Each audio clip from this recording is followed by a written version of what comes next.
வெளிச்சம் டிவியுடன் இணைந்திருக்க பெல் ஐகானை பிரஸ் பண்ணுங்க. உதவித்தொகையை நிறுத்துவது மாணவ செல்வங்களின் எதிர்காலத்தை பாதிக்க செய்யும். பல்லாயிரக்கணக்கான லட்சக்கணக்கான தோழர்கள்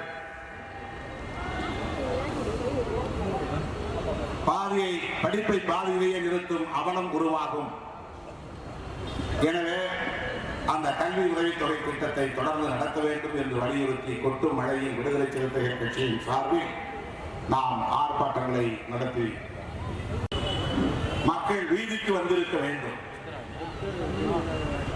ஆனால் தமிழகமும் அமைதியாக இருக்கிறது. ஒட்டுமொத்த இந்தியாவும் பஞ்சாப், ஹரியானா, உத்தரப்பிரதேசம் ஆகிய 3 மாநிலங்களை தவிர பிற மாநிலங்கள் முழுவதும் அமைதி நிலவுகிறது.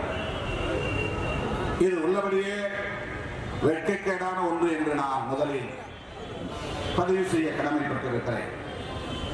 இந்த வேளாண் சட்டங்களால் தமிழக விவசாயிகளுக்கு எந்த பாதிப்பும் இல்லை என்று நமது முதலமைச்சர் மாண்புமிகு எடப்பாடி பழனிசாமி அவர்கள் கொஞ்சம் கூட கூச்சப்படாமல், வெட்கப்படாமல் துணிந்து கருத்து சொல்வது அதிர்ச்சியாக இருக்கிறது. இதுல என்ன அரசியல் என்று நமக்கு புரிந்து கொள்ள முடியவில்லை. எவ்வளவு ஆபத்தான சட்டங்களை எல்லாம் மோடி அரசு இயற்றிக் கொண்டிருக்கிறது, மக்கள் விரோத சட்டங்களை எல்லாம் நிறைவேற்றிக் கொண்டிருக்கிறது என்பதை உலக நாடுகளே கவனித்துக் கொண்டிருக்கின்றன. இந்தியாவிலே போராடி கொண்டிருக்கிற விவசாயிகளுக்கு ஆதரவாக கனடா நாட்டு பிரதமர் ஜஸ்டின் ட்ரூடோ என்பவர் குரல் கொடுத்திருக்கிறார். ஆனால் தமிழ்நாட்டை சார்ந்த நானும் ஒரு விவசாயி தான் என்று சொல்லிக் கொள்கிற நம்முடைய முதலமைச்சர் எடப்பாடி பழனிசாமி அவர்கள் இந்த சட்டத்தால் விவசாயிகளுக்கு பாதிப்பு இல்லை என்று சொல்லுவது மிகுந்த வேதனைக்குரியது, கண்டனத்திற்குரியது. ஆஸ்திரேலியா அமைச்சர் ஒருவர் இந்த போராட்டத்தை ஆதரித்திருக்கிறார். லண்டனில் 36 எம்பிக்கள் இந்த போராட்டம் நியாயமான போராட்டம், தேவையான போராட்டம், இந்த போராட்டம் வெற்றி பெறுவதற்கு நாங்கள் ஆதரவாக இருப்போம் என்று அவர்கள் ஆதரவு தெரிவித்திருக்கிறார். தோழர்களே, இப்படி உலக நாடுகளே இன்றைக்கு விவசாயிகளின் போராட்டத்தை ஆதரிக்கிற சூழலில் தமிழ்நாடு முதலமைச்சரும் அதிமுகவும் மோடியை ஆதரிக்கிறார்கள் என்றால் இதை எப்படி நாம் புரிந்து கொள்வது என்பதை பொதுமக்களின் பார்வைக்கு நான் விட்டு விடுகிறேன். இந்த 3 சட்டங்கள் ஒட்டுமொத்த விவசாயிகளுக்கும் இந்திய பொதுமக்கள் அனைவருக்கும் எதிரான. நமக்கெல்லாம் நிலங்கள் இல்லை, எனவே நாம் விவசாயி என்று சொல்ல முடியாது. ஆனாலும் நாம் விவசாய தொழிலை சார்ந்து வாழக்கூடிய விவசாய தொழிலாளர். நிலம் இருந்தால்தான் நாம் உழைக்க முடியும், பிழைக்க முடியும். அந்த நிலத்துக்கே இப்போது ஆபத்து. அதற்கேற்ப இவர்கள் சட்டங்களை கொண்டு வந்திருக்கிறார். அத்தியாவசிய பொருட்கள் திருத்த சட்டம் அப்படின்னு ஒரு சட்டம், எசென்சியல் கமாடிட்டிஸ் அமெண்ட்மென்ட் ஆக்ட். இந்த 3 சட்டங்கள் ஒரு சட்டம் வந்து அத்தியாவசிய பொருட்கள் திருத்த சட்டம். இரண்டாவது விலை உத்தரவாதம் மற்றும் பண்ணை ஒப்பந்தத்திற்கான விவசாயிகள் சட்டம். கார்பரேட் நிறுவனங்களோடு விவசாயிகள் ஒரு ஒப்பந்தம் போட்டுக் கொள்ள வேண்டும் என்று ஒரு ஒப்பந்த சட்டம். அது இரண்டாவது. மூன்றாவது விவசாயிகளுடைய விளைபொருட்கள் வணிகம் மற்றும் வர்த்தகம் சட்டம், trade and commerce act. Farmers produce trade and commerce act. இந்த 3 சட்டங்களைத்தான் இப்போது விவசாயிகள் எதிர்த்து புதுதில்லியை முற்றுகையிட்டு போராடி கொண்டிருக்கிறார்கள். தோழர்களே, இன்றைக்கு 15 நாட்கள் கடந்திருக்கிறது. 15 நாட்களாக தொடர்ச்சியாக போராடி கொண்டிருக்கிறார். ஒரே இடத்தை முற்றுகையிட்டுக் கொண்டிருக்கிறார். இந்தியாவின் தலைநகரையே ஆக்கிரமித்துக் கொண்டு 1 லட்சத்திற்கு மேலான விவசாயிகள் ஒரே இடத்திலே 15 நாட்கள் தங்கி குடும்பத்தோடு வந்து போராடி கொண்டிருக்கிறார். பஞ்சாப், ஹரியானா, உத்தரப்பிரதேசம் ஆகிய 3 மாநிலங்களை சார்ந்த விவசாயிகள் 30க்கும் மேற்பட்ட மாநிலங்களை சார்ந்த ஒட்டுமொத்த இந்தியாவுக்காகவே போராடி கொண்டிருக்கிறார். நமக்கெல்லாம் சேர்ந்து அவர்கள் போராடி கொண்டிருக்கிறார். இது வெறும் பஞ்சாப், ஹரியானா மாநிலங்களை மட்டும் அல்லது உத்தரப்பிரதேச மாநிலத்தை மட்டும் பாதிக்கக்கூடியவை அல்ல, ஒட்டுமொத்த இந்திய தேசத்தையே பாதிக்கக்கூடியவை. விவசாயிகளை மட்டுமல்ல, விவசாய தொழிலை சார்ந்திருக்கக்கூடிய அனைவரையுமே பாதிக்கக்கூடியவை. ஆகவே இந்த சட்டங்களை எதிர்த்து பஞ்சாப், ஹரியானா, உத்தரப்பிரதேச மாநிலங்களை சார்ந்தவர்கள் மட்டும்தான் போராட வேண்டும் என்று இல்லை தோழர்களே, ஒட்டுமொத்த இந்தியாவே போராட வேண்டும். எனக்கு தெரிந்து இந்திய அரசியல் வரலாற்றில் இப்படி ஒரு புரட்சிகரமான போராட்டம் இதுவரையில் நடந்திருக்க முடியாது. சிறு குழந்தை முதல் வயதான முதியவர்கள் வரை, இளம் பெண்கள், குடும்ப பெண்கள் என்று திருமணமான பெண்கள் என அனைத்து தரப்பினரும் குடும்பத்தோடு குடும்பமாக வந்து இந்த போராட்டத்தில் பங்கேற்று அங்கேயே சமைத்து சாப்பிட்டுக் கொண்டு அந்த கடும் குளிரிலேயே வீதிகளில் படித்து உறங்கிக் கொண்டு இந்த போராட்டத்தை தொடர்கிறார். 1 நாள் இரவு தங்கலாம், 2 நாள் இரவு தங்கலாம், ஒரு குளிரில்.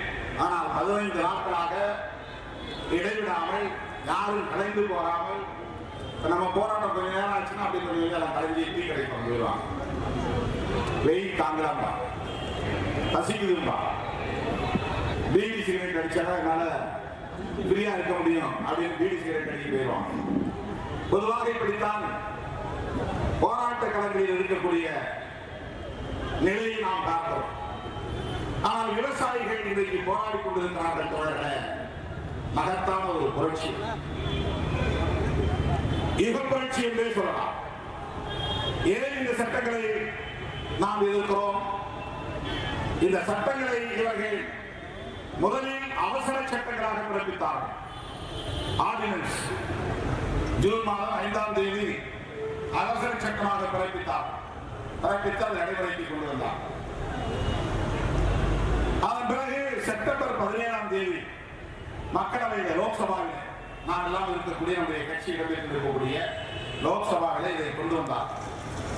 எல்லா எதிர்கட்சிகளும் இதற்கு கடுமையான எதிர்ப்பை தெரிவித்தனர். தமிழ்நாட்டை சேர்ந்த திமுக, காங்கிரஸ், விடுதலை சிறுத்தைகள், இடதுசாரிகள் எல்லோரும் எதிர்ப்பை தெரிவித்தோம். ஆனால் அவர்கள் அதையெல்லாம் பொருட்படுத்தாமல் குரல் வாக்கெடுப்பு என்ற பெயரில் அவர்கள் பெரும்பான்மையாக இருக்கிற காரணத்தினால் ஆம் என்போர் ஆம் என்க, இல்லை என்போர் இல்லை என்க என்ற கேள்வி இந்தியிலே கேட்பார்கள். உடனே அவர்கள் இந்தியிலே கத்துவார்கள், நிறைவேற்றுவோம் என்று சட்டத்தை நிறைவேற்றிவிட்டார். எதிர்கட்சிகளின் குரல் எடுபடவில்லை, எந்த கோரிக்கையும் அவர்கள் பொருட்படுத்தவில்லை. அதன் பிறகு செப்டம்பர் மாதம் 20ஆம் தேதி என்று கருதுகளை மாநிலங்களவையில், ராஜ்யசபாவிலே இந்த 3 சட்டங்களையும் அறிமுகப்படுத்தினார்கள். அப்படி 3 சட்டங்களையும் அறிமுகப்படுத்தி அதை நிறைவேற்றுவதற்கு எதிர்கட்சிகளை சார்ந்தவர்கள் கடுமையான எதிர்ப்பை தெரிவித்தார்கள். பிஜேபிக்கு மாநிலங்களவையிலே மெஜாரிட்டி இல்லை, எதிர்கட்சிகளின் எண்ணிக்கை தான் அதிகம். ஆகவே அவர்கள் என்ன கோரிக்கை விடுத்தார்கள் என்றால், மக்களவையிலும் அந்த கோரிக்கை விடுக்கப்பட்டது. என்ன கோரிக்கை விடுத்தார்கள் என்றால், இதை ஸ்டாண்டிங் கமிட்டி என்கிற நிலைக்குழுவுக்கு அனுப்புங்கள், ஸ்டாண்டிங் கமிட்டி என்கிற நிலைக்குழுவுக்கு அனுப்புங்கள். தம்பி ரோட்டு போகாதல்ல, வாங்க. யாராவது ஒரு அதிகாரி ஆளுங்கட்சிக்காரர்களுக்கு நல்ல பேர் இருக்கிறதுக்காக ஒட்டுமொத்த காவல்துறைக்கே கெட்ட பேர் வாங்கி கொடுத்துருவாங்க. காவல்துறைகள் எல்லாரும் கேட்டாங்க, யாராவது ஒரு பிளாக் ஷீட் கொடுப்பாங்க, அது அந்த ஆளுங்கட்சிக்காரங்களோட ஒரு தொடர்பு இருந்து நான் அப்படிதான் பண்ணேன், இப்படிதான் பண்ணேன், நெருக்கடி கொடுத்தேன் அப்படின்னு அங்க போய் சொல்லி ப்ரமோஷன் வாங்கிக்கிறதுக்காக சில அதிகாரிகளுக்கு செய்வாங்க. நாம ஒட்டுமொத்த காவல்துறை எதிராக பார்க்க கூடாது. நாம அனுமதி வாங்கி போராட்டம் நடத்துறோம். அதுல என்ன சவுண்ட குறைச்சு வைக்கணும், ஏதாவது வால்யூம் குறைக்கணும், ஏதாவது சட்டம் இருக்கா? பேசும்போது 2% வைங்க, எதிர்கட்சிகள் பேசினா 3% வைங்க, ஆளுங்கட்சி பேசினா 10% வைங்க. எவ்வளவு அயோக்கியத்தனம் இது! சவுண்ட குறைச்சு வைக்க சொல்றதுங்கிறது பச்சை அயோக்கியத்தனம். காவல்துறையின் போக்கை நான் வன்மையாக கண்டிக்கிறேன். உயிர் கொடுத்து போராடிட்டு இருக்கலாம். நீங்க இது மாதிரி பண்ணீங்கன்னா நாங்க எல்லாம் இங்கே உட்காந்துருவோம். எத்தனை நாளும் நாங்க பேசிட்டு ஒதுங்கி போகலாம் நினைக்கிறோம். நீங்க போராட்டத்தை தொடரணும்னு சொன்னா அதுக்கு நாங்களும் தயாரா இருக்கோம். இப்ப 500 பேர் தான். நான் இங்க உட்கார்ந்தேன்னா 1 மணி நேரத்துல 5000 பேருக்கு வந்துடும். இன்னும் 1/2 மணி நேரத்துல போராட்டத்தை முடிச்சு நாங்க அமைதியா திரும்ப போறோம். போலீஸ் தேவையில்லாம பிரச்சனை உருவாக்காங்க. எவ்வளவு மோசமான சட்டங்களை கொண்டு வந்திருக்கிறது இந்த மோடி அரசு. அதை எதிர்த்து போராட வேண்டிய பொறுப்பு போலீஸ் உடைய இருக்கிற உங்களுக்கு இருக்கு. நீங்க சோறு சாப்பிட்டாகணும். அடிக்கிற போலீஸுக்கே விவசாயம் சோறு கொடுக்குறான்.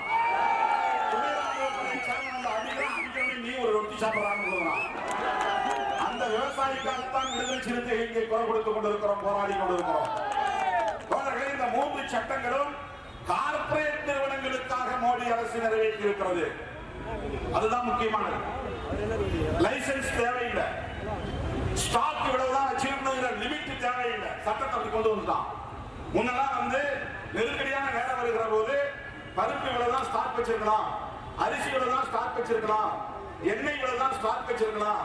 ஒருத்தர் ஒரு குறிப்பிட்ட அளவுக்கு மேல பதுக்கி வைக்க கூடாது, ஒரு அளவு மேல ஸ்டாக் வச்சிருக்க கூடாது. அப்படி ஒரு கட்டுப்பாடு இருந்தது. அந்த சட்டத்தை மாத்தி யாரும் பொருளை வாங்கலாம், அவங்களுக்கு எந்த உரிமமும் தேவையில்லை, எந்த கட்டுப்பாடும் இல்லை, எவ்வளவு வேண்டுமானாலும் ஸ்டாக் வச்சுக்கலாம். இப்படி ஒரு சட்டம். நாம ஸ்டாக் வைக்க முடியுமா? பொருளை உற்பத்தி செஞ்சு நம்ம வீட்டுல ஸ்டாக் வைக்குமா? நெல்லையோ பருப்பையோ வேற தானியங்களோ நம்மளால வைக்க முடியுமா? நம்ம வீட்டுல குதிரை கூட கிடையாது. எத்தனை பேர்ல குதிரை இருக்குது? அடுத்த விவசாயம் பண்ணி முடிக்கிற வரையிலும் நமக்கு சாப்பாட்டுக்கு தானியம் வேணுங்கிறத கூட சேமிச்சு வைக்கிறதுக்கு நமக்கு இடம் கிடையாது. ஆகவே நாட்டில் உற்பத்தி ஆகக்கூடிய விளைபொருள்களை வாங்கி பதுக்கி வைப்பதற்கு கார்ப்பரேட் நிறுவனங்களுக்கு வசதியாக இந்த சட்டத்தை கொண்டு வந்திருக்கிறது மோடி அரசு. அதான் முக்கியமானது. ஏன் இதை எதிர்க்கிறோங்கிறதுக்கு இதுதான் முக்கியம். மினிமம் பிரைஸ், ஒரு பொருளுக்கு நெல்லுக்கு ஒரு குவிண்டாலுக்கு இவ்வளவுதான், கரும்புக்கு ஒரு டன்னுக்கு இவ்வளவுதான் அப்படின்னு அரசாங்கம் விவசாயிகளுக்கு பாதிப்பு ஏற்படுத்தாத வகையில எவ்வளவு உற்பத்தி ஆகுதோ, எவ்வளவு மார்க்கெட்ல வாங்குறாங்களோ வாங்கலையோ, ஆனா ஒரு விவசாயிக்கு பாதிப்பு ஏற்படக்கூடாதுங்கிறதுக்காக சில பொருட்களுக்கு மினிமம் சப்போர்ட் பிரைஸ் அப்படின்னு ஒரு MSP உருவாக்குறாங்க. அந்த விலையை நிர்ணயம் செய்வதை இவன் இங்க கொண்டு போய் சிக்கலை மாற்ற வர்றான்னா, கார்ப்பரேட் நிறுவனங்களோட நீ ஒரு ஒப்பந்தம் போட்டுக்க, அந்த ஒப்பந்த சட்டம் கொண்டு வரான். அதானி அம்பானி அப்படின்னு பேரை கேள்விப்பட்டிருக்கீங்க. அந்த 2 பேருக்காகத்தான் மோடி அமித்ஷா வேலை செய்யறாங்க. 2 பேருடைய ஏவலாட்கள் தான் இந்த கும்பலை. ஒன்னு சனாதன சக்திகளுக்கான பணியாட்கள், இன்னொரு கார்ப்பரேட் கும்பலுக்கான ஏவலாட்கள். இவங்களுக்கு ஏவல் வேலை செய்யக்கூடிய இடத்துலதான் மோடி அமித்ஷா பிஜேபி இருக்கிறது.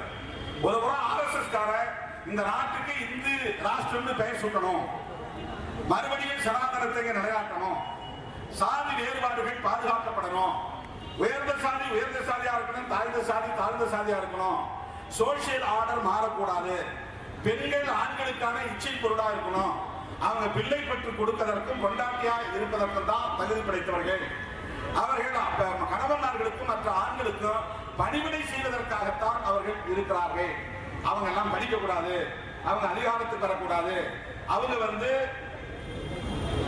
மேம்பட்டு விடக்கூடாது, விமன் எம்பவர்மெண்ட் கூடாது. இதுதான் சனாதனம் சொல்கிறது. காலங்காலமா அப்படிதான் வச்சிருந்தான். வெள்ளைக்காரங்க ஆடுறது வந்தா அவன் வெளிநாட்டுக்காரன் அது வேற. ஆனா அவன் வந்த பிறகுதான் பெண்கள் படிக்கவும், தலித்துகள் படிக்கவும், பழங்குடி மக்கள் படிக்கவும் ஒரு சூழல் உருவானது. இந்த பழங்கால சட்டத்தை எல்லாம் தவிடுபடியாக்கினான். இந்த RSS காரன் சங் பரிவார் கும்பல் யாருன்னா RSS ஓடு இணைந்து செயல்படக்கூடிய எல்லா வலதுசாரி அமைப்புகளுக்கும் பேர் சங் பரிவார் தான். விஸ்வ இந்து பரிஷத்து, இந்து முன்னணி, தமிழ்நாட்டை எத்தனையோ தோழாந்துருத்திகள்லாம் ஆளுக்கு ஒரு கட்சி தொடங்கி வச்சிருக்காங்க. அவங்க தான் இன்னைக்கு வீதிக்கு வெளியே திருமாவளவன் அதை பண்ணிடுவோம் இதை பண்ணிடுவோம் பேசுறதுக்கு காரணம் மோடியும் அமித்ஷாவும் தான். அவங்க கையில ஆட்சி வந்துச்சு. இல்லாத பொல்லாத கதைகளை எல்லாம் இட்டு கட்டி என் மேல பழைய சுமத்தை பார்த்தாங்க. கடைசியில அவங்களே மூஞ்சில கறியை பூசிக்கிட்டாங்க. அது மாதிரி எவ்வளவு பண்றாங்க. அந்த கதைகளை போறோம்னா நிறைய கொடுக்கிற வெயில உங்களை காத்திருக்க வைக்க நான் விரும்புகிறேன். அந்த சனாதன சக்திகளின் விருப்பத்திற்கு ஏற்ப இங்கே சட்டங்களை கொண்டு வருவதும், பிள்ளைகளின் படிப்பை பாதியிலே நிறுத்தக்கூடிய வகையில் போஸ்ட் மெட்ரிக் ஸ்காலர்ஷிப்பை நிறுத்துவதும், சமூக நீதியை குளிதோண்டி புதைப்பதும் இவர்களின் வேலை. இது ஒரு புறம் நடக்கிறது. இன்னொரு புறம் கார்பரேட்டுகளுக்கு கொள்ளை லாபம் அளிப்பதற்கு ஏற்ப இங்கே சட்டங்களை கொண்டு வருவது. அப்படி இதுவரை எல்லா தொழில்துறைகளிலும் அவர்களுக்கு சாதகமாக செயல்பட்ட இவர்கள் இப்போது விவசாய தொழிலில் கை வைத்திருக்கிறார்கள். விவசாயங்கிறது ஒரு பெரிய இண்டஸ்ட்ரி. இந்திய நாடு விவசாய சார்பு உள்ள ஒரு நாடு. பெரும்பான்மையாக விவசாயம் செய்து அதிலிருந்து பிழைப்பு நடத்துகிற ஒரு தேசம். எல்லாவற்றையும் விலை கொடுத்து வாங்க முடியாது. நமக்கு தேவையானதை நாமே உற்பத்தி செய்து கொள்ள வேண்டும். ஆனா இன்னைக்கு என்ன மாறி இருக்கு? குளோபலைசேஷன் காட்டு ஒப்பந்தத்தில் அவர்கள் கையெழுத்திட்ட பிறகு உள்ளூர் தேவைக்கான உற்பத்தி நாம் செய்யவில்லை. உள்ளூர் சந்தைக்கான உற்பத்தி இல்லை, உலக சந்தைக்கான உற்பத்தி. வெள்ளைக்கார நாட்டை ஆளும் போதே பருத்தி உற்பத்தி செய்யலாம், அவுரி உற்பத்தி செய்யலாம், கோகோ உற்பத்தி செய்யலாம். நம்ம ஊர்ல இருந்த விவசாயத்தெல்லாம் தூக்கி போட்டு அவனுக்கு ஏற்ப நம்ம உற்பத்தி செய்ய வேண்டிய நிலை இருக்கு. நம்ம ஊருக்கு நமக்கு வரகு, சோளம், கம்பு, வேர்க்கடலை, நெல்லு இதான் நமக்கான தேவை. நம்முடைய உள்ளூர் சந்தைக்கு தேவை காய்கறிகள். ஆனா உலக சந்தைக்கு என்ன வேணும்? அவனுக்கு மொலாசஸ் வேணும், ரெக்டிஃபைட் ஸ்பிரிட் வேணும், ஆல்கஹால். அதுக்கு கரும்பு உற்பத்தி பண்ணுறான். கரும்பு உற்பத்தி சர்க்கரைக்காக மட்டும் இல்லை, சாராயத்துக்காகவும் தான். ஆல்கஹால் தேவைப்படுது. ஆல்கஹால் எல்லா துறைக்கும் தேவை. அதனால பன்னாட்டு நிறுவனங்கள் கரும்பு உற்பத்தி செய்யறதுக்கு நானே உனக்கு கருப்பு முள்ளு தரேன், உரம் தரேன், உனக்கு விவசாயத்துக்கு பணம் தரேன், நீ விவசாயம் பண்ணு அப்படின்னு கரும்பு உற்பத்தி செய்ய சொன்னான். உள்ளூர் சந்தைக்கான உற்பத்தி போய் உலக சந்தைக்கான உற்பத்தியாக மாற்ற வேண்டிய நிலை வந்தது. இப்ப எங்க வந்தாலும் பருத்தி போறாங்க, இல்லைன்னா மக்காச்சோளம் போறான். மக்காச்சோளம் உலக நாடுகளுக்கு ஏற்றுமதி செய்யணும். ஏன்னா அவன் பாப்கார்ன் சாப்பிடணும். அந்த மக்காச்சோளம் இருக்கு, அது எல்லாத்துலயும் அவன் பயன்படுத்துறான். அது அவனுக்கு தேவை. அப்ப இந்தியா போன்ற நாடுகள்ல தான் விவசாயம் நல்லா நடக்குது. உள்ளூர்ல நீ நல்ல வேர்க்கடலை வேண்டாம். முன்ன இருந்த வேர்க்கடலை வேற, இந்த தலைமுறையே அந்த வேர்க்கடலை பார்க்கல. இப்ப பார்க்கிற வேர்க்கடலை ஒரு 50 வருஷத்துக்கு முன்னாடி இருந்த தின்னும் வகையிலான வேர்க்கடலை. அதுதான் உண்மையான வேர்க்கடலை. நம்ம ஊர் வேர்க்கடலை. அந்த கடலை கொடிக்கடலைன்னு சொல்லுவாங்க. அது கார்த்திகை மார்கழி அந்த மாதத்துல மட்டும் மானாவரி மழையில போடுற வேர்க்கடலை. ஒரு கொடியை போடுனா அது பாட்டு பல இடத்துல படர்ந்துருக்கும். அது ஒவ்வொன்றையும் கொஞ்சம் கொஞ்சமா நிறைய கொத்து கொத்தா வேர்க்கடலை காய்ச்சி. எவ்வளவு வேர்க்கடலை சாப்பிட்டாலும் வயிற்றுக்கு ஒண்ணும் பண்ண அந்த வேர்க்கடலை. அது பால் வடிஞ்சுக்கிட்டே இருக்கும். பெரியவங்க தின்னா வாயில வடியும், குழந்தைங்க தின்னா வாயில வடியும். கல்ல ஆய போனா குடும்பத்தோட வந்தாங்க, என் கொள்ளையில இருக்கிற மகசூலே காலி பண்ண போறான்னு கொள்ளைக்காரன் கவலைப்படுவான். ஏன் ஒரு நாள் இந்த விவசாயம் அறுவடை பண்ற நாள் தானே எனக்கு திங்க போறோம், காலத்துக்குமா திங்க போறோம், உனக்கு காலத்துக்கும் உழைக்கிறோம் அப்படின்னு அங்கேயே கொள்ளையில வாக்குவாதம் நடக்கும் நிலத்துல. அந்த கடலையை காலி பண்ணிட்டாங்க. இப்ப நிலக்கடலைங்கிறது அந்த கடலை கிடையாது. இப்ப 10 பேர் தின்னா கூட ஐயோ வயிற்று போறதுன்றோம். இது எண்ணெய் விற்று எண்ணெய்க்காக உற்பத்தி செய்யப்படுகிற கடலை. இந்த கடலை உள்ளூர் சந்தைக்கானதல்ல, உலக சந்தைக்கான. இப்படி சொல்லிட்டே உனக்கு எங்கேயாவது கம்பு பார்க்க முடியுதா? கேழ்வரகு பார்க்க முடியுதா? சோளம் பார்க்க முடியுதா? இதெல்லாம் சிறுதானியம். ஆனா அதுதான் நமக்கு தேவை. நெல்லரிசிங்கிறது பண்டிகை காலங்களில் சமைச்சு சாப்பிடலாம். பொங்கல், தீபாவளி, அமாவாசை அந்த நேரங்களில் நெல்லரிசி சாதம் சாப்பிடலாம். மற்ற நாட்களில் கம்மஞ்சோறு, சோளச்சோறு, கேழ்வரகு களி, வரகரிசி இதுதான். இந்த உற்பத்தி எல்லாம் போயிடுச்சு. பன்னாட்டு நிறுவனங்கள் குளோபலைசேஷன் என்கிற உலகமயமாதல், தாராளமயமாதல், தனியார்மயமாதல் என்கிற பொருளாதார கொள்கையை அறிமுகப்படுத்தி அந்த கொள்கையில் இந்திய நாடும் ஒப்பந்தத்தில் கையெழுத்திட்டு அதன் அடிப்படையில் இயங்குவதால் உலக நாடுகள் எல்லாம் இந்தியாவுக்குள்ள வர்றதுக்கு எந்த பேரியர் இருக்கக்கூடாது, தடையும் இருக்கக்கூடாது. அவன் இங்க வரலாம், ஆயிரக்கணக்கான ஏக்கர் நிலங்களை எடுக்கலாம், அவன் கம்பெனிகளை கட்டலாம், அவனுக்கு தண்ணி அங்க தேவைன்னா இங்க தண்ணியை எடுத்து இங்க உற்பத்தி பண்ணி அங்க எடுத்துட்டு போறான். அவன் நாட்டுல வந்து விவசாய விளைநிலங்களை பாதிக்க கூடாதுன்னு இந்தியாவில் விவசாய விளைநிலங்களை தொழில்துறைக்காக இருக்கிறான். நோக்கியா கம்பெனி வந்தா 2000 ஏக்கர், உண்டாய் கம்பெனி வந்தா 2000 ஏக்கர், கார் கம்பெனிகளுக்கு, செல்போன் கம்பெனிகளுக்கு, இதர தொழிற்சாலைகளுக்கு தோல், இந்த தோல் உற்பத்தி வேலூர் மாவட்டத்தில் செய்யலாம். வேற நாடுகளில் எங்கேயுமே தோல் உற்பத்திக்கு வந்து இடம் கொடுக்கிறது கிடையாது. ஏன்னா நிலம் பறிபோகிறது ஒருவரம், அதில் உற்பத்தி ஆகக்கூடிய கழிவால் மண்ணும் தண்ணீரும் பாழாகி விடுகிறது, காற்று நஞ்சாகி விடுகிறது. எனவே தோல் பொருள் அவனுக்கு தேவை, ஆனால் தன்னுடைய நாட்டில் உற்பத்தி செய்யக்கூடாது. அப்ப இந்தியா மாதிரி வளர நாடுகள்னா எங்க வேணாலும் தொடங்கலாம். அதை வந்து தற்காலிக லாபத்துக்காக இவங்களுக்கு கமிஷன், மோடி அமித்ஷாவுக்கு கமிஷன். ஒரு கம்பெனியை தொடங்கினா ஒரு கம்பெனியில கையெழுத்து போட்டா பல ஆயிரம் கோடி முதல்ல கொடுத்துடலாம், கமிஷன் வாங்கிக்கிறாங்க. அதனால இந்த நாடு எப்பேரு கேட்டா அவங்களுக்கு என்ன, இது ஒரு குப்பை தொட்டியா மாறினால் கூட அவர்களுக்கு கவலை கிடையாது. இந்திய தேசம் ஒரு குப்பை தொட்டியாக மாறினால் கூட அதை பற்றி அவர்கள் கவலைப்பட மாட்டார்கள். அதானி அம்பானி என்ன பார்க்க முப்பாட்ட சொத்தை எடுத்துட்டு வந்தா முதலீடு போட்டு பெரிய கோடீஸ்வரர் ஆனார்கள். குஜராத்தில் வந்து முதலமைச்சராக இருந்த போது மோடியின் பினாமியாக தொழிலை தொடங்கியவர் தான் இந்த அதானி. காங்கிரஸ் ஆட்சி காலத்தில் அவர்களின் துணையோடு வளர்ந்தவர் தான் இந்த அம்பானி. இன்னைக்கு காங்கிரஸோட இருந்தாலும் பிஜேபியோட சேர்ந்து தொழில் செய்யக்கூடிய ஒரு தொழிலதிபர் தான் அம்பானி. அம்பானியும் அதானியும் போட்டியா இருந்தாலும் ரெண்டு பேரும் ஒன்னா சேர்ந்துக்கிட்டு மோடி கும்பலுக்கு உற்ற துணையாக வியாபாரம் செய்கிறார்கள். அப்ப இங்க உற்பத்தி செய்வதற்கு விவசாய தொழில்கள் வந்துட்டான். விவசாய தொழில் ரிலையன்ஸ் அம்பானி சேனல் நடத்தலாம், இந்தியா முழுக்க உலகம் முழுக்க சேட்டலைட் டிவி நடத்தலாம். சாதாரணமான காய்கறி வியாபாரமும் செய்யலாம். இந்த ரீட்டைல் ஷாப்ல நாம செய்யக்கூடிய 10 ரூபாய் கூறு போட்டு காய் விற்கிறாங்க பாருங்க, அதை பூரா காலி பண்ணிட்டாங்க. சிறு குறு வணிகங்கள், இப்ப சிறு குறு விவசாயிகளை காலி பண்ணணும். ஸ்மால் மீடியம் ஃபார்மர்ஸ், விவசாயிங்கிறத நாம வரமாட்டோம். குறைஞ்சது ஒரு 5 ஏக்கர் நிலம் இருக்கும், அவன் தான் விவசாயி. அதுக்கு மேல இருந்தா அவன் குறு விவசாயி, அதுக்கு மேல இருந்தா அவன் பண்ணை விவசாயி, ஃபார்மர், பெரு விவசாயி. நாமெல்லாம் யார் அரைகாண்டி ஒரு காண்டி வச்சுக்கிறாங்க, விவசாய கூலிகள், அக்ரிகல்ச்சரல் ஒர்க்கர்ஸ். நமக்கு நிலம் கிடையாது, ஆனால் நாம யாருக்காக போராடுறோம்? விவசாய தொழிலை பாதுகாப்பதற்காக போராடுகிறோம். எனக்கு நிலம் கிடையாது, நான் பெரிய விவசாயி இல்லை, நான் ஒரு பண்ணையார் கிடையாது. ஆனால் நான் ஏன் இதற்காக போராடுகிறேன் என்றால் என் மண் வளம் பாதுகாக்கப்பட வேண்டும், இந்த மண்ணில் மனிதர்களுக்கான விவசாய தொழில் பாதுகாக்கப்பட வேண்டும். இத அம்பானி அதானி போன்ற பெரும் தொழிலதிபர்கள் இப்ப முதலீடு செஞ்சு அதை அந்த தொழிலுக்குள்ள அதிகரிக்க வைக்க போறான். என்ன பண்ண போறான்னா, இந்த துண்டு துக்கானியா வச்சிருக்கிற நிலங்களை பூரா அவன் வாங்க போறான், பர்ச்சேஸ் பண்ண போறான். இந்த அரைகாணி, காக்காணி, முக்காக்காணி, 1 ஏக்கர், 2 ஏக்கர், 5 ஏக்கர், இதெல்லாம் இப்படி துண்டு துக்கா இருக்கக்கூடாது, மொத்தமா அவன் வாங்கிப்பான். ஆனா விவசாயம் அவன் பண்ண முடியுமா? பண்ண முடியாது. இதுதான் தொடர்களே இன்றைக்கு விவசாயிகளின் கோரிக்கை. ஆனால் மோடியோ அமித்ஷாவோ அந்த சனாதன கும்பலோ இதற்கு உடன்பட தயாராக இல்லை. அவன் சொல்றா, நீ என்னைக்கு இதை தூக்கியோ அன்னைக்கு தான் இங்க விட்டு போவான்ட்டான்.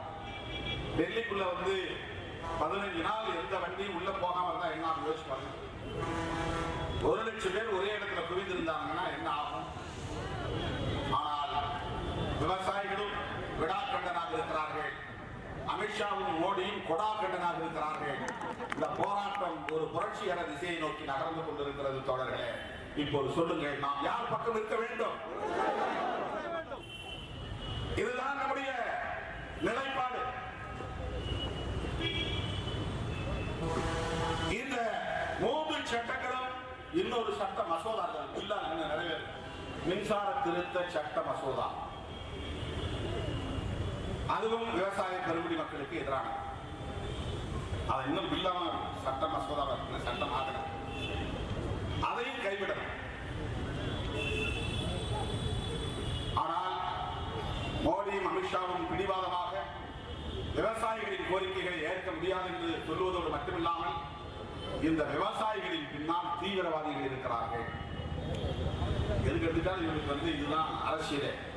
யாராவது கொஞ்சம் லெப்ட் ஓரியன்டா பேசிட்டா, அதாவது இடதுசாரி சிந்தனையோடு பேசிட்டா அவன் தீவிரவாதி, மாவோயிஸ்ட் தமிழ்நாட்டில், இந்தியாவில்.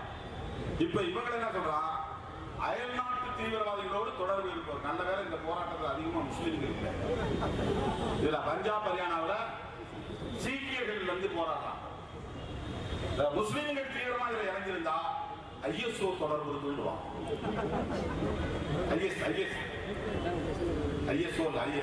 ஐஎஸ்எஸ்.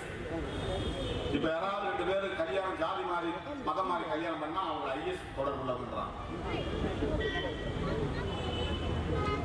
தீவிரவாதிகளோடு தொடர்பு இருக்கிறது. இப்ப உத்தரப்பிரதேசம் போன்ற மாநிலங்களில் அதுக்கு ஒரு சட்டமே கொண்டு வந்தாங்க. கட்டாய மதமாற்ற தடை சட்டம் ஜெயலலிதா அம்மா கொண்டு வந்த மாதிரி இப்ப அன்லாஃபுல் கன்வென்ஷன் ஆக்ட் ஒரு சட்டத்தை கொண்டு வந்தான். ஒரு இந்து பெண்ணும் ஒரு முஸ்லீம் பையனும் திருமணம் பண்ணா உடனே தூக்கி உள்ள போடுறது, அதை தடுக்கிற சட்டம். இல்லைன்னா அந்த பெண்ணை ஏமாற்றி ஐஎஸ் கொண்டு போய் வித்துருவாங்க அப்படின்னு குற்றம் சுமத்துறது. இதுதான் அவங்களுடைய அரசியல். ஆக இப்ப விவசாயிகளின் போராட்டத்திற்கு பின்னணியில் தீவிரவாதிகள் இருக்கிறார்கள் என்று அபாண்டமான அவதூறுகளை பரப்புகிறார். உண்மை கிடையாது அல்ல. யார் யார் போராடுறாங்கன்னா அவங்க கூடவே இருந்தவங்க தான் போராட்டத்தில் இருக்கிறாங்க. சிரோன்மணி அகாலிதள் ஒரு கட்சி, அந்த கட்சிங்கிறது காங்கிரஸ் கூட்டணியில் இருந்த கட்சி இல்லை. கிட்டத்தட்ட 20 வருஷமா அவங்க கூட்டணியில் இருக்கிறாங்க. அமைச்சரவையில் இருந்தார். அதுல ஒரு அமைச்சர் ராஜினாமா பண்ணிட்டு வெளியே வந்துட்டார். செப்டம்பர் 17ஆம் தேதி இந்த சட்டம் நிறைவேறும் போதே நான் கூட்டணியில இருந்து வெளியேறேன், அமைச்சர் பதவியை ராஜினாமா பண்றேன்னு. அவர் என்ன இடதுசாரி கட்சிக்கு ஆதரவாக ராஜினாமா பண்ணார்? தொடர்புள்ளவரா என்ன? மாவோயிஸ்ட் தொடர்புள்ளவரா? கூட்டணியிலே இருந்தாங்க, கூட்டணி விட்டு வெளியேறிட்டார். அது மட்டும் இல்ல, 260 விவசாய சங்கங்களின் கூட்டமைப்பு தான் All India Kisan Sangharsh coordination committee, AIKSCC. அந்த கூட்டமைப்புடைய பெயர். கிசான் உழவர்கள், விவசாயிகள், கிசான் அப்படின்னா. சங்கம் அப்படின்னா சங்கர்ஷ்னா சங்கங்கள், சங்கங்களின் ஒருங்கிணைப்பு குழு. அதுல 260 சங்கங்கள் இருக்கு. அதுல முக்கியமான சங்கங்கள் பாரதிய கிசான் அசோசியேஷன், கிசான் சங்கம். பாரதிய கிசான் அப்படிங்கிறது யாருன்னா பிஜேபியினுடைய விவசாய பிரிவு. விவசாய ஒவ்வொருத்தருக்கும் அணி இருக்குல்ல, அதுல பாரதிய ஜனதா கட்சியினுடைய விவசாய அணியை இந்த 3 சட்டங்களையும் திரும்ப பெற வேண்டும் என்று போராடுகிறது. இப்பவாவது பிஜேபியில் உள்ள இந்துக்கள் புரிந்து கொள்ள வேண்டும், பிஜேபியில் உள்ள விவசாயிகள் புரிந்து கொள்ள வேண்டும். பிஜேபி யாருக்கான கட்சி? இந்துக்களுக்கான கட்சி என்று திரும்ப திரும்ப இவர்கள் பீற்றிக் கொள்கிறார்கள். கம்யூனிஸ்ட்ல இருக்கிறவங்க எல்லாம் என்ன இஸ்லாமியர்களா? காங்கிரஸ் கட்சியில் இருக்கிறவங்க எல்லாம் கிறிஸ்தவர்களா? 100%. காங்கிரஸ் கட்சியில் இந்துக்கள் கிடையாது. விடுதலை சிறுத்தைகள் கட்சியில 90% பேர் இந்துக்கள் தான். இந்துக்கள் இல்லையா?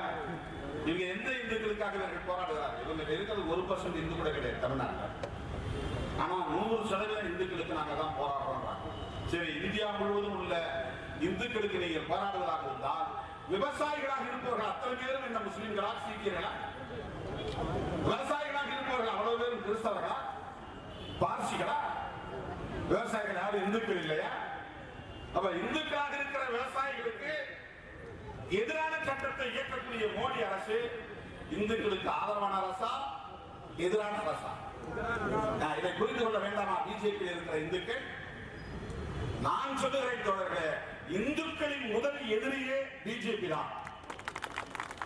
மதவெறியை தூண்டிவிட்டு ஆன்மீகத்தை மதத்தை கொண்டு அரசியல கலக்கிறாங்க. ஏன் ஆன்மீகத்தை மதத்தை அரசியல கலக்கிறாங்க? அரசியலா பேசு. காங்கிரஸ் மதத்தை வச்சு அரசியல் பண்ணுதா? கம்யூனிஸ்ட் கட்சிகள் மதத்தை வைத்து அரசியல் செய்கிறார்களா? நீங்க நடத்துற போராட்டங்கள் ஏதாவது உருப்படியான கொள்கை சார்ந்த போராட்டம் தான். ராம் ஜென்ம பூமி 20-25 வருஷமா ராமர் பேரை சொல்லிதான் அரசியல் பண்ணுவதை தவிர சமூக நீதிக்காக நீ போராடி இருக்கிறாயா? விவசாயிகளுக்காக நீ போராடி இருக்கிறாயா? மீனவர்களுக்காக போராடி இருக்கிறாயா? பெண்களுக்காக போராடி இருக்கிறாயா? சமூக நீதிக்காக போராடி இருக்கிறாயா? கல்வி உரிமைகளுக்காக போராடி இருக்கிறாயா? ஏகாதிபத்திய ஆதிக்கத்தை எதிர்த்து நீ போராடி இருக்கிறாயா? ஏதாவது ஒரு போராட்டம் சொல்லு. இடஒதுக்கீட்டுக்காக போராடினோம் சொல்லுங்க. சுற்றுச்சூழல் பாதுகாப்புக்காக போராடி இருக்கிறாயா? மீத்தேன், ஷேர், கேஸ் போன்றவற்றை சுற்றுச்சூழலை பாதிக்கும் அவற்றை எதிர்த்து நீ போராடி இருக்கிறாயா? சாதி ஒழிப்புக்காக நீ குரல் கொடுத்திருக்கிறாயா? சாதி சண்டை கூடாது, மத சண்டை கூடாது என்று என்றைக்காவது நீ கருத்து சொல்லி இருக்கிறாயா? பிரச்சாரம் செய்திருக்கிறாயா? சமூக நல்லிணக்கத்தை பற்றி என்றைக்காவது நீ பேசியிருக்கிறாயா?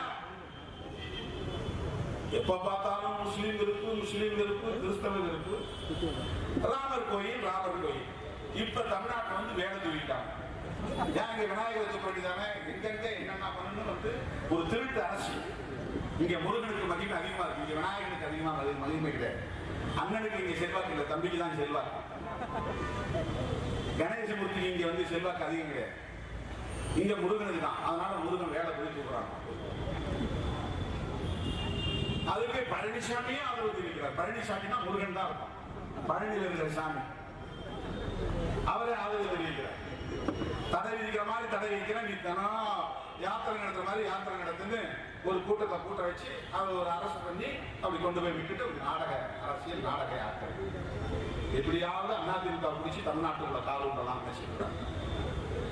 அதிமுகவும் சிறப்புக்கப்படவில்லை. தமிழ்நாட்டுக்கு செய்த மிகப்பெரிய துரோகம். ஒரு நாள் மக்களுடைய காவிரி நீருக்காக என்றைக்காவது பிஜேபி காரனே சொல்றாங்க, காவிரி நீர் உரிமைக்காக. எப்போ பார்த்தாலும் மதத்தை பற்றி தான் பேசலாம். இந்துக்கள் பாதிப்பு, இந்தியா எங்க கட்சியில் இருக்கிறப்ப இந்துக்கள் தான். நீ எந்த இந்துக்களுக்காக குரல் கொடுக்கிற? எல்லா கட்சியிலும் இந்துக்கள் தானே இருக்கிறான். நானே இந்துக்கள் பெரும்பான்மையாக கூட நாடு இருக்கிற போது எல்லா கட்சிகளிலும் பெரும்பான்மையாக இந்துக்கள் தானே இருக்க முடியும். அதிமுக ஒரு கோடி பேர் உறுப்பினர் இருக்கிறார்கள், திமுக ஒரு கோடி பேர் உறுப்பினர் இருக்கிறார்கள். அதிமுக திமுக இருக்கிற அந்த 1 கோடி 2 கோடி பேரும் யாரு? முஸ்லிமும் கிறிஸ்டியனா? இந்துக்கள் இல்லையா? அப்ப நாங்கெல்லாம் இந்துக்களுக்கு போராடாம அந்த கட்சியில பேர் உறுப்பினராக இருக்காங்க. யாரை ஏமாற்ற இந்த நாடகங்கள் நடத்துகிறார்? ஆனால் இந்துக்களுக்கு எதிரான எல்லா வேலையும் செய்யலாம். ஏன் ஓபிசி நீ இடஒதுக்கீடு கொடுக்க மாட்டேங்கிற? ஓபிசி இந்துக்கள் தானே. மருத்துவ கல்வியில இடஒதுக்கீடு ஏன் தர மாட்டேங்கிற? பதவி உயர்வுல இடஒதுக்கீடு ஏன் தர மாட்டேங்கிற? பெண்களுக்கு இடஒதுக்கீடு தர மாட்டேங்கிற? பெண்கள் மக்கள் தொகையில சரிபாதி தானே. ஆண்கள் 50 பேர் தான், பெண்கள் 50 பேர், 100 பேர், 150%. 130 கோடி இந்தியாவில் இருக்கிறோம்னா 65 கோடி பெண்கள், 65 கோடி ஆண்கள். அவ இடஒதுக்கீடு சரிபாதியா கூட 20% தலித்துகளுக்கு 19%, 19%, 9% பெண்களுக்கு, 9% ஆண்களுக்கு, தலித் பெண்களுக்கு கொடு. ஏன் ஆண்களுக்கு மட்டும் கொடுக்குற? ஓபிசி பெண்களுக்கு இடஒதுக்கீடு கொடு 50%. எம்பிசி 20%, பிசி 30%, எம்பிசி பெண்களுக்கு 10%, எம்பிசி ஆண்களுக்கு 10% கொடு. அந்த 20%. பிசி பெண்களுக்கு 15%, பிசி ஆண்களுக்கு 15%, அந்த 30% அப்படி சரிவாரியா பங்கு ஓட்டு கொடு. உனக்கு தெம்பு இருந்தால், திராணி இருந்தால், உண்மையிலே இந்துக்களை நேசிக்கக்கூடியவராக இருந்தால் இந்த இடஒதுக்கீட்டு சட்டத்தை கொண்டு வா. பெண்களுக்கு சரிவாரி இடஒதுக்கீடு கொடு. யாரை ஏமாற்ற? ஆண்களுக்கு மட்டும்தான் பக்தி இருக்கா, பெண்களுக்கு பக்தி இல்லையா? ஆண்கள் மட்டும்தான் சுத்தமா இருப்பாங்க, பெண்கள் சுத்தமாக இருக்க மாட்டார்களா? அப்புறம் ஏன் ஐயப்ப கோயிலுக்குள்ள விட மாட்டாங்க பெண்களை? எல்லாம் எந்த கோயிலும் விடுறது இல்லை. ஆண்களை விட பெண்கள் தான் வந்து விரதம் கடைபிடிக்கிறதுல ரொம்ப கவனமா இருப்பாங்க. வீட்டுக்கு போற நேரத்தை தவிர மற்ற நேரத்துல கோயிலுக்கு போகணும் அனுமதி கொடு. ஏன் கொடுக்க மாட்டாங்க? பெண்களை அடக்கி வைக்கிற, ஒடுக்கி வைக்கிற கட்சி தானே பிஜேபி. 33% இடஒதுக்கீடு எவரும் சொல்லிட்டாங்க. எப்படி கண்டுபிடிச்சாங்க? 33%. சரி, அந்த 33% இடஒதுக்கீடு கொண்டு வா. எக்கனாமிக்கலி வீக்கர் செக்ஷனுக்கு வந்து 10% உடனே சட்டம் கொண்டு வந்திய. இன்னைக்கு பிசி மக்களுக்கான இடஒதுக்கீட்டுக்கு, ஓபிசி மக்களுக்கான இடஒதுக்கீட்டு சட்டம் இருக்கா? ஏன் சட்டம் கொண்டு வரல? அவன் இந்துக்கள் தானே. ஷெட்யூல் காஸ்டுக்கு இடஒதுக்கீடு இருக்கு, அதுக்கு சட்டம் இருக்கா? சட்டம் கொண்டு வா. ஏன் கொண்டு வரல? எவ்வளவு சுத்தமான பரிசுத்தமான அயோக்கியர்கள் என்பதற்கு இதை விட வேற என்ன சார்ந்து? இவர்கள் மக்களின் நலன்களில் அக்கறை உள்ளவர்கள் அல்ல, இந்துக்களின் நலன்களில் அக்கறை உள்ளவர்கள் அல்ல. ஒரு புறம் இங்கே சனாதன இந்தியாவை மறுபடியும் நிலைநாட்ட வேண்டும் என்று சங்கரிவாக்கும்படி ஏவலாட்களாக இந்த பிஜேபி செயல்பட்டுக் கொண்டிருக்கிறது. இன்னொரு புறம் கார்பரேட்டுகளுக்கு எடுபடிகளாக வேலை செய்து கொண்டிருக்கிறார். கார்பரேட்டுகளுக்கு எடுபடிகளாக வேலை செய்கிறார்கள் என்பதற்கு சார்ந்துதான் தோழர்களே இந்த வேளாண் சட்டங்கள் 3. ஆகவேதான் நாம் எதிர்க்கிறோம். மோடியும் அமித்ஷாவும் கார்பரேட் நிறுவனங்களை சார்ந்தவர்கள் என்ன சொன்னாலும் செய்வார். அடுத்து அவங்க எலெக்ஷன் நடக்கும். எலெக்ஷனுக்கு பல 1000 கோடிகள் தேவை. அதெல்லாம் அவங்க தான் கொடுப்பான். இல்லைன்னு மறுக்க முடியுமா? அவங்க டொனேஷன் வாங்குறதுக்கு ஒரு சட்டம் கொண்டு வந்தாங்க. அரசியல் கட்சிகள் எவ்வளவு வேணுமானாலும் யார்கிட்ட வேணுமானாலும் டொனேஷன் வாங்கிக்கலாம். ஒயிட் மணியாவே கொடுக்கலாம். நேரடியா பிஜேபி அக்கௌண்டே போடலாம். அதான் இன்கம் டாக்ஸோ அமலாக்கத்துறையே யாரும் கேள்வி கேட்க முடியாது. பிஎம் கேர்ஸ் இந்த கொரோனாவில் ஒரு அக்கௌண்ட் ஓபன் பண்ணார். அதில் பல 1000 கோடிகள் வந்து வசூலாச்சு. அது என்ன ஆட்சி இல்லாமல் யாராவது போயிருக்காங்களா? கொரோனாவுக்கு இந்த மக்கள் பேரை சொல்லி வாங்கின பணத்தை பிரதமர் மந்திரி தன்னுடைய அக்கௌண்ட்ல போட்டு வச்சுட்டு அந்த பணம் என்ன ஆச்சு? 1000 கோடி. இவ்வளவு பெரிய மக்கள் விரோத கும்பலின் கைகளில் தான் தோழர்களே ஆட்சி அதிகாரம் இருக்கிறது. தோழர்களே, சாதிய கொடுமைகள் தலைவிரித்தாகின்றன. பல இடங்களில் இன்றைக்கும் சுடுகாட்டு பிரச்சனைகள் இருக்கின்றன. ஒரு ஊரிலே இளையாங்குடி பக்கத்துல ஒரு பெண் நாகலட்சுமி என்பவர் இறந்திருக்கிறார். அதை வந்து ஆற்றுல தண்ணி ஒரு வெள்ளம் ஓட போறதுனால முன்ன வந்து ஆற்றுல இறங்கி ஓடையில இறங்கி இறந்துக்கிறாங்க. இப்ப ஒரு பாலம் தான் பொதுவானது தானே. எப்படிப்பட்ட முட்டாள்கள் சாதிய விதிகள் என்பதற்கு ஒரு சாதனம். அரசாங்கம் கட்டுறது பாலம், அதை எல்லாரும் நடக்கலாம். ஆனா எஸ்சி கணக்கு அது வழியா தூக்கிட்டு போகக்கூடாது, தடுக்கலாம். அதுக்கு போலீஸ் ஒத்துழைப்பு. ஏன்னா போலீஸும் வந்து சாதி குத்தி உள்ளவங்க இருக்கான். மேலதான் காக்கி சட்டை போட்டுட்டானே தவிர ரத்தத்துல சாதி இருக்கு. இப்ப நேர்மையான அதிகாரியா இருந்தாலும் என்ன செய்வாங்க? இது பொது பாலனை ஏற மாதிரி ஒதுக்குறாங்க, அவன் போய் தள்ளவனா இவன் அங்க போய் சண்டை போடாதீங்க, நாங்க வந்து வேற வழி ஏற்பாடு பண்ணி தரோம், நாங்களே தூக்கிட்டு போறோம். அப்ப இதை விட ஒரு கேவலம் வேற என்ன இருக்கு? போலீஸ் இதுதான் ஐபிஎஸ் படிச்சாங்களா? இது எவ்வளவு பெரிய வெட்கக்கேடு. ஒரு நேர்மை திறத்தனை எதுக்கு இந்த பதவிகள் இருக்கணும்ன்ற சட்டத்தை இம்ப்ளிமெண்ட் பண்றது தானே நீ காக்கி சட்டை போட்டுற. சட்டத்தை இம்ப்ளிமெண்ட் பண்ணணும். ஆளுங்கட்சிக்காரனுக்கு ஆதிக்க சாதிக்காரனுக்கு நீ தலைவணங்கி போகணும்னு சொன்னா அதுக்கு எதுக்கு நீ படிக்கணும்? நேர்மை திறமை இந்த துணிச்சல் இல்லைன்னா எதுக்கு நீ இந்த காக்கி சட்டையை போடணும்? அப்படிதான் இந்த மயிலாடுதுறை பக்கத்துல ஒரு ஊர்ல சாதிகள் அவன் தெரு, அது அவன் தெருல பஸ் போற தெரு, எல்லா ஊரும் பொதுமக்கள் கூட நடந்து போற இடம். அந்த வழியா எடுத்து போகக்கூடாது. ஒரு 10 வீட்டுக்காரன் எதிர்க்கலாம். அதை 10 வீட்டுக்காரன் என்னால கண்ட்ரோல் பண்ண முடியாது. அப்ப இந்த நாட்டை வந்து அரசியலமைப்பு சட்டம் ஆடுதான், அது மனுஸ்மிருதி ஆடுதாங்கிறத புரிஞ்சுக்கணும். இதெல்லாம் வந்து கமல்ஹாசன் எல்லாம் கேட்கிறாரு, எங்க வந்து மனுஸ்மிருதி நடைமுறையில் இருக்கு? இப்ப நடிச்சுக்கிட்டு இருந்தவங்களுக்கு தெரியாது, படிச்சுக்கிட்டு இருந்தவங்களுக்கு தெரியும். அம்பேத்கர் படிச்சவங்களுக்கு பெரியார படிச்சவங்க தெரியும். நடிச்சுக்கிட்டு இருந்தா உங்களுக்கு யாரும் தெரியும்? ஜோதிகாவை தெரியும், குஷ்பு தெரியும்.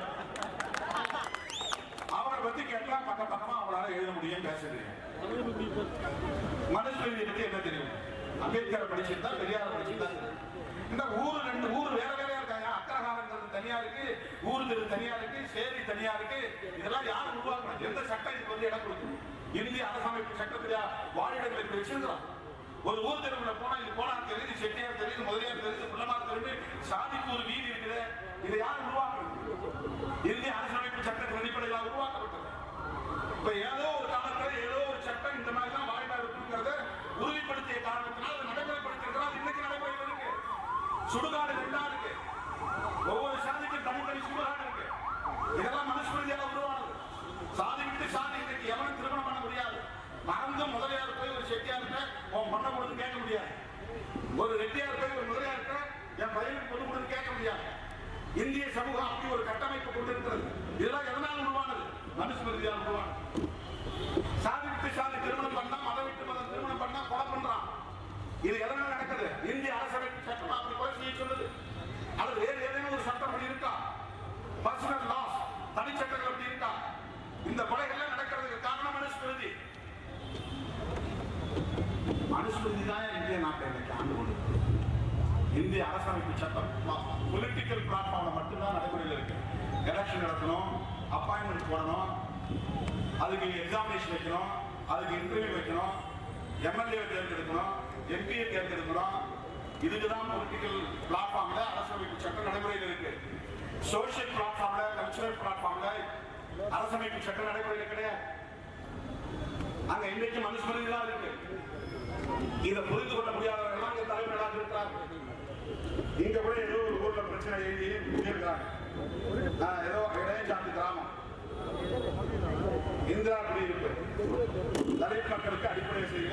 பாதை எல்லா ஊர்லயும் அந்த ஊர்ல மட்டும் கிடையாது. இப்பதான் 58 வருஷம் கழிச்சு மேல வளவுல சுடுகாட்டு பாதைங்கிறதே கண்டுபிடிச்சிருக்காங்க நம்ம ஆளுங்க. அதை எவனும் சொல்லவே இல்லை. வருஷத்துக்கு ஒரு தடவை நாங்க போறேன். மேலூர் பக்கத்தில் இருக்கிற மேல வளவுல சுடுகாட்டு பாதையில நான் நேற்று தான் வந்து கலெக்டர் போன்ல பேசுறேன். எனக்கே வெக்கமா இருக்கு சார், அது எனக்கு இவ்வளவு நாளா தெரியலன்னு சொன்னேன். மோடி அமித்ஷா இதற்காக போராட்டம் நடத்துவாங்களா? பிஜேபிக்காக போராட்டம் நடத்துறா இதுக்காக போய் ஒரு மாவட்ட ஆட்சித்தலைவரை சந்தித்து இந்த கிராமத்து மக்களுக்கு சுடுகாட்டு பாதை வேண்டும் என்று என்னைக்காவது ஒரு இடத்தில் வந்து பேசியிருந்தா? யாரை ஏமாத்த அம்பேத்கர் சிலைக்கு மாலை போட வருகிறீர்கள்? இனிமேல் அம்பேத்கர் சிலை தந்த வேண்டிய உனக்கு என்ன அருகதை இருக்கிறது? அம்பேத்கர் எழுதிய அரசமைப்பு சட்டத்தை தூக்கி எறிய வேண்டும் என்று எண்ணிக்கொண்டிருக்கிற சனாதன கும்பலுக்கு அம்பேத்கர் பெயர் சொல்வதற்கு கூட அருகதை இல்லை. எந்த முகத்தை வச்சு வந்து அம்பேத்கர் சிலைக்கு மாலை போடுவார? உன்னுடைய முதல் எதிரி அம்பேத்கர் தான். இந்த அறிவு கூட உனக்கு இல்லையா?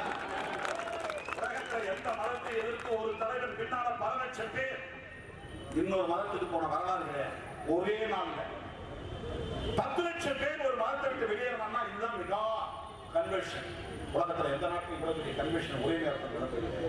மன்னராட்சி காலத்தில் இருந்திருக்கலாம், டெமோக்ராட்டிக் காலத்தில் கிடையாது. அதை செய்த மிகப்பெரும் புரட்சியாளர் நம்முடைய தலைவர் மாமனிதர் அம்பேத்கர். 10 லட்சம் பேர் வெளியேறினா அவர் பௌத்தத்தை தழுவினாருங்கிறது முக்கியம் இல்லை, மதத்தை விட்டு வெளியேறினார் என்பதுதான் முக்கியமானது. 10 லட்சம் பேர் வெளியே கொண்டு போனார். அதான் இப்ப அவங்களுக்கு பயம். எல்லாம் முஸ்லீமா போறான், கிறிஸ்தவனா போறான், புத்திஸ்டா போறான். இந்து மதத்தினுடைய எண்ணிக்கையே குறைஞ்சிக்கிட்டு இருக்கு. அந்த எண்ணிக்கையை சொல்லுவது மட்டும் நம்மலாம் சகோதரன். சிவகாட்டு பாதையில் இருக்கிற போது நேற்று உசிலம்பட்டி பக்கத்தில் ஒரு பையனை வெட்டி கொண்டிருக்காங்க. அம்பேத்கர் நினைவு நாளை கொண்டாடினாங்க. இப்படிப்பட்ட காட்டு பிராண்டிகள் சாதிவதிகள் உள்ள தேசமா இந்த தேசம் இருக்கிறாங்க.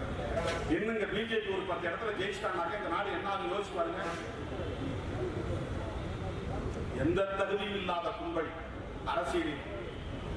அரசியல் செய்வதற்கு எந்த தகுதியும் இல்லாத கும்பலின் கையில் ஆட்சி அதிகாரம் போய் சுற்றி கொண்டால் நாடு பாழாகி. அதுதான் நமக்கு இருக்கிற கவலை. அப்படி எங்கேயாவது தலைவர் இருக்கிறான பார்த்தா ஒருத்தவங்க தலைவரே கிடையாது. எல்லாம் சாதி விதி மத விதி குறித்த கும்பலாதான் இருக்கு. அவர்களுக்கு அம்பேத்கர் பெரியார் போன்ற தலைவர்களின் கொள்கை கோட்பாடுகளை பற்றி பேசுவதற்கு எந்த அருகதையும் இல்லாத கும்பலாக இருக்கிறார். ஒடுக்கப்பட்ட மக்களுடைய பிரச்சனைகளாக மட்டுமே இல்லை தொடர்களை ஒட்டுமொத்த மக்களின் இந்திய மக்களின் பிரச்சனைகளாக இவை இருக்கின்றன.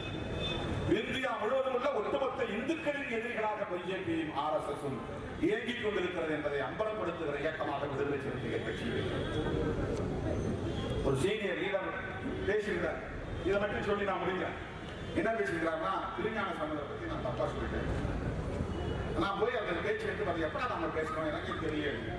2017 யாரோ ஏற்பாடு பண்ண ஒரு கூட்டத்தில் நான் சொல்றேன். திருமானந்த வாரியர் இந்த மாவட்டத்தை சேர்ந்தவர் தான். அவர் வந்து பேசின பேச்சு ஒரு பேச்சு. அந்த பேச்சு நான் போன் பண்றேன். அவர் என்ன சொல்றாருன்னா, திருஞான சம்பந்தருடைய அப்பா பேரு சிவபாத ஹிருதயம். ஹிருதயம் அல்ல ஹிருதயம், சிவபாத ஹிருதயம். அவர் வந்து சிவபெருமான்கிட்ட தினம் போய் அந்த சீர்காழி குளத்தை குளிச்சுட்டு தவம் இருப்பார். எனக்கு வந்து ஒரு நல்ல சக்தி உள்ள குழந்தை வேணும். எதுக்கு அப்படின்னா, பரசமயங்களாக பரசமயம் சொல்றாரு. வாரா பறையவி போடுறா, வாரா பரவீசி போடுறா, பரமன் அப்படிங்கிறது போற, பரமசிவம் அப்படிங்கிறது போடுறா. பரசமயம்னா பிறசமயம் தான் இருக்கும். சமணம் பௌத்தம் அப்படிங்கிறது தான் அந்த பரசமயம். அது ரெண்டு அப்ப வந்து இந்தியாவை கோலோச்சி கொண்டிருந்த மதங்களா இருக்கும். ஏன்னா அந்த ரெண்டு கடவுளை பற்றி பேசாத மதங்கள். அவங்க பார்வையில அந்த நாத்திக மதங்கள் சொல்லுவாங்க. எல்லா மதங்களும் கடவுளை பற்றி பேசும், பௌத்தம் கடவுளை பற்றி பேசாது. கடவுள் உண்டு, கடவுள் இப்படிதான் உருவத்தோடு இருப்பாரு அப்படிலாம் கிடையாது. பௌத்தம் வந்து தனி மனித ஒழுங்கையும் சமூக ஒழுங்கையும் சொல்லக்கூடிய ஒரு மார்க்கம், வாழ்வியல் நெறி. இந்த ரெண்டு மதங்களையும் அழிக்கிற சக்தி படைத்த வல்லமை படைத்த ஒரு பிள்ளையை எனக்கு வரமாக கொடு அப்படின்னு சிவபாத ஹிருதயம் தொடர்ந்து வர வேண்டினார். அதனால உருவான பிள்ளை தான் திருஞான சம்பந்தம். 16 வயசுல அவர் இறந்தார். 16 வயசுதான். அவர் இங்க இருந்து மதுரைக்கு போய் அங்க போய் வாதம் பண்ணி சமணர்களை தோற்கடிக்கிறார். அதனால சமணர்களை கல்வி வைக்கிறாங்க. அதை நான் போட் பண்ணி சொன்னேன். அவர் திருஞான சம்பந்தர் எதுக்காக பிறந்தார் அப்படின்னா, சமண மதத்தையும் பௌத்த மதத்தையும் அழிக்கிறதுக்காக பிறந்தார். அது ஆழ்வார்களுடைய பாசுரங்களிலும் சைவத்துடைய திருமுறைகளிலும் வரங்க சிவபெருமான்கிட்டையும் வைணவ பெருமாள்கிட்டையும் கேட்கிறாங்க. என்ன கேட்கிறாங்கன்னா, இந்த பிக்குகளை பார்த்தா அவங்கள பார்த்த இடத்துல கொலை செய்யணும், அவங்க அந்த வரம் எனக்கு கொடு, அவங்க தலையை அறுக்கிற வரம் கொடு அப்படின்னு கேட்கிறாங்க. இந்த பாடல்களே யாரும் மறுக்க முடியாது. இதெல்லாம் அவங்க யாரும் பிஜேபி காரங்க படிக்கிறது கிடையாது, திருவானந்தவாதியா பேச்சு கேட்கறது கிடையாது. படிச்சாங்கனாக்கா அவங்க நம்ம கட்சி வந்து சேர்ந்துருவாங்க. உண்மையில படிச்சாங்கன்னா திருமாவளவன் சொல்றதானே சரி, நான் பெண்களுக்கு ஆதரவா பேசுறேன், இப்படிலாம் சொல்லியிருக்காங்க மனுஸ்மிருதியில அப்படிங்கிறது ஆதரவா பேசுறது, பெண்களுக்கு எதிராக பேசுறது பரப்புறாங்க. அதையும் நம்பிக்கை பல பேர் நமக்கு எதிராக ஒண்ணு கிடையாது. நாங்க டிஎம்கே இருக்கிறனா என்ன வந்து குற்றப்படுத்திட்டா உடனே திமுகவுக்கு ஒரு நெருக்கடி உருவாயிருமா, சரி இவனை வச்சுக்கிட்டா கூட்டணி சிக்கலாயிரும் போடுங்க அப்படின்னு உடனே அவரு வந்து என்ன விளக்கிட்டாருன்னா அதனால கூட்டணி உடஞ்சி சதறி கொடுப்பான். உடஞ்சி சதறி கேட்டா அவர் ஸ்டாலின் முதலமைச்சராக வந்து தடுக்கப்படும். இதுதான் அவங்க கணக்கா, அரசியல் கணக்கு. அதுக்காக எப்ப பார்த்தாலும் நம்மளே சீண்டிட்டு இருக்காங்க. நீ சீண்ட திருமாவளவன் சிறுத்தையாகத்தான் பதுங்கி பின்வாங்க. ஏன்னா நாங்க வந்து தெளிவா இருக்கோம், அதனால சொல்றோம். நாங்க படிக்காம ஆதாரம் இல்லாம எதையும் பேச முடியாது. பேச்சில் ஏதாவது கடைசி பார்க்கலாம், அது எல்லாருக்கும் இருக்கிறது. ஆனா நாங்க படிச்சது, நான் திருவானந்தவாதியார் பேசுனது கேட்டால் அப்படியே சொன்னேன். ஒன்னு இப்ப வந்து அந்த சைவ சமயத்தை சேர்ந்தவங்கலாம் எனக்கு ஆதரவு தெரிவிச்சாங்க பாருங்க, அந்த கலையரசி நடராஜன், அப்புறம் நம்ம இவரு நெல்லை கண்ணன், நிறைய சைவ சமயத்துக்காரங்க கூட சைவ தான் இந்து கிடையாது, நாங்கெல்லாம் இந்து கிடையாது, திருமாவளவன் சொன்னது அத்தனை உண்மைன்னு சொன்னாங்கல்ல, அதுக்கு வந்து இந்த பாயிண்ட் எடுக்கிறாங்க. சைவ சமய புறவரான திருஞான சம்பந்தரை திருமாவளவன் இப்படி பேசிவிட்டார். அதை யாராவது கேட்டாங்க, ஏன்னா வீடியோ போட மாட்டாங்க, ஏன் பேச்சை கேட்டா எல்லாரும் நம்ம பக்கம் மாறிடுவாங்க. அந்த பேச்சை கேட்டா அவங்களுக்கு ஒரு வேலை ஆசை கொடுக்குது, எப்படியாவது திருமாவளவன் தமிழ்நாட்டினுடைய முதலமைச்சர் ஆக்கணும்னு அவ்வளவு ஆசைப்படுறாங்க.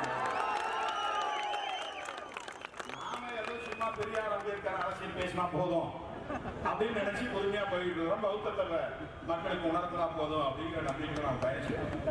அவங்க முடியாது, எப்படியாவது விசிக்காக தமிழ்நாட்டை ஆளுங்கட்சியாக மாற்றி அப்படின்னு நம்மளே நம்மளால போயிருக்காங்க பாருங்க. சொல்லிதான் போயிருக்காங்க சில பேர்.